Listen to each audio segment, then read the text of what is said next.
So our butter is all the way done now, and you can tell because when you shake it, it makes a splashing sound. So I have a strainer, and I'm going to get all the buttermilk out.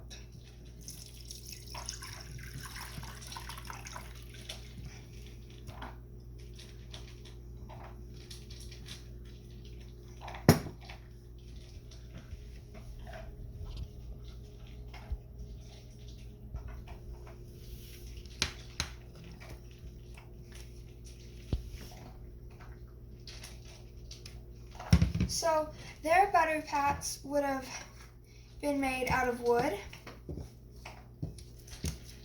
And if you wanted to add something like herbs, you would add it right now when you basically fold it in.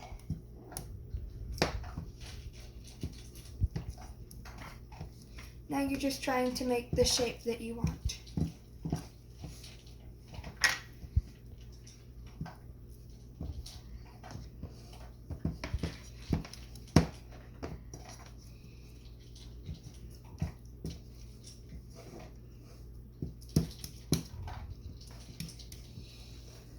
You pat it down to get all the extra liquids out.